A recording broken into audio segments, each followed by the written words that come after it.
Сериозно се доведени во прашање репутацијата и легитимитетот на Советот на Народна банка доколку не навремено се избрани или реизбрани вице-гувернерите, сметаат дел од правниците. Канал 5 веќе објави дека на две вице-гувернерки им истекол мандатот уште во октомври, иако до декември законот за НБРМ остава простор да се пополнат местата. Поминале речиси уште 3 месеци пред гувернерот Трајко Славески да достави предлози до собрание, и тоа веднаш после нашиот допис до него. Адвокатот Петре Шилегов смета дека законот за Народна банка е јасен и пробивањето на роковите носи опасност од носење нелегитимни одлуки и потенцијални кривични дела поврзани со тие одлуки. Па имајќи ги предвид одредбите од законот за Народна банка, член 55, станува збор за тоа дека 2 месеци после мандатот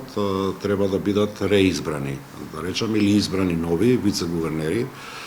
кои што се па членови на Советот на Народна банка. Ако се пробие тој рок, тоа значи дека Советот на Народна банка носи во моментов нелегитимни одлуки кои што може правно да бидат оспорени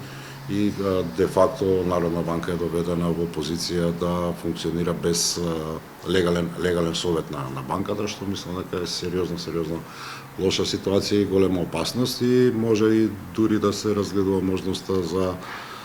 евентуално некакви кривични дела поврзани со носење на такви одлуки, зависи кој е диапазонот. Од НБРМ досега единствено одговорија, без да прецизираа точен датум, дека предлогот бил доставен до собрание по завршување на, како што велат, јавниот повики во рамки на законски утврдените процедури, вклучително изборниот законник, со што и не негираа дека вице-гувернерките Емилија Нацевска и Јана Митреска останале на позициите со истечен мандат. Но не открија кои се предлозите на гувернерот, дека предлогот е доставен истиот ден кога Канал 5 побара одговор од НБРМ, потврдија од собрание. Од НБРМ не одговорија на прашањата дали гувернерот Трајко Славески со непостапувањето го прекршил законот за Народна банка и дали ја загубил сопствената финансиска репутација, ниту пак согласно законот за слободен пристап до информациите, ни ги доставија одлуките кои биле донесени од 22 декември па до денеска, што всушност е период во кој Советот носел одлуки со вице-гувернерки чиј мандат е завршен по сите законски основи. Адвокатот Шилегов вели дека големи се шансите одлуките донесени во вакви услови да паднат на суд доколку бидат оспорени. Не, јас знам содржината на одлуките кои што Советот во меѓувреме ги носел во периодот после 2 месеца, откако е завршен мандатот, може да се соочи со тоа дека одлуките на Советот некој може да ги спори, и тие дефинитивно има сериозен основ да паднат